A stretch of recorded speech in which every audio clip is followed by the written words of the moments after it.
Welcome back. So I have a really inexpensive Stax pile from Facebook.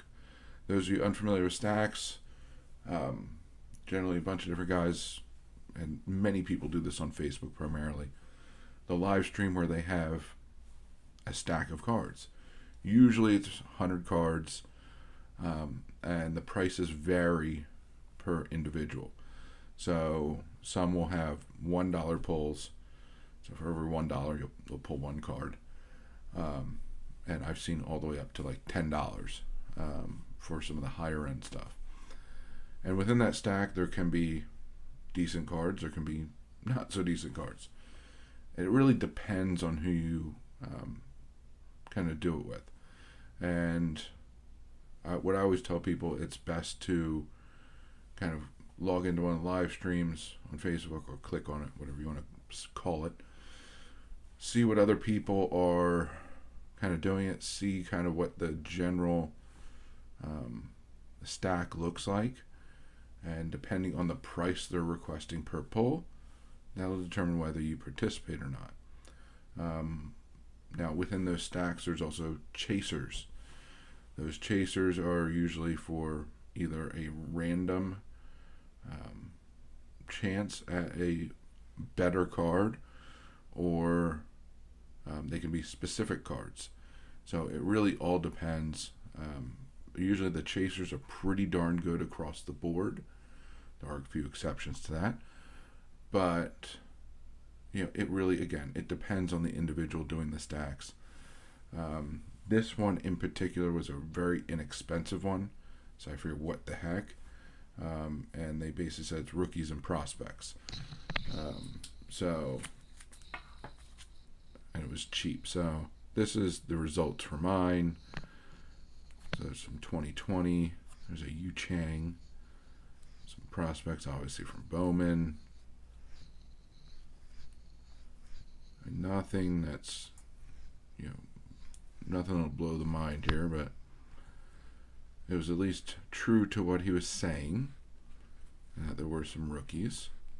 Well, it was all rookies and prospects. Except for that, that's the second year. But I did get some decent ones out of it. Julio Rodriguez is a good prospect. There's no Tani. Again, one of the exceptions to the rule. Akiyama is a good one. Kyle Lewis is always nice to pull these days. And for some reason, I hit a few Bichettes. So the opening day insert, opening day base, and then the absolute. And the nice thing with this particular individual was, I got 30 pulls. I did not hit a chaser, and he had structured it in such a way that he wants people to at least hit one. I should say within that stack, you pick random numbers, your choice.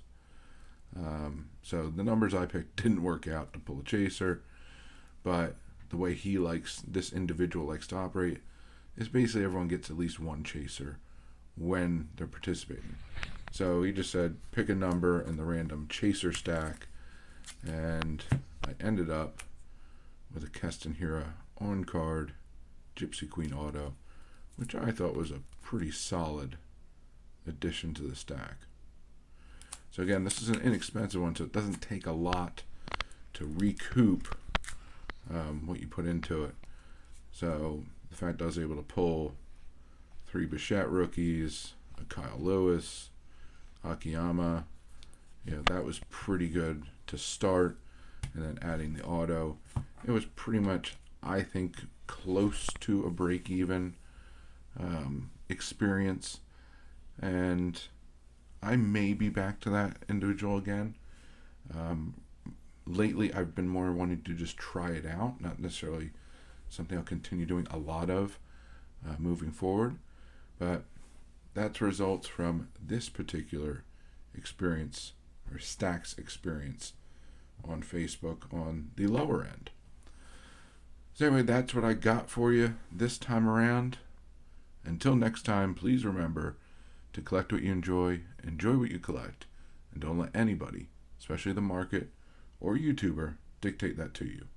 And most importantly, have fun. and have fun by being active in this community. So find your way of participating, whether it's making videos, watching and commenting, going to live streams, group chats, going to your LCS or local card show, or simply talking about the hobby with family and friends. The more you put into it, the more you'll get out of it.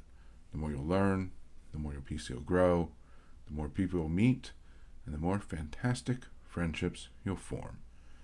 So I thank you very much for joining me. Hope to see you again. Have a good one, and bye for now.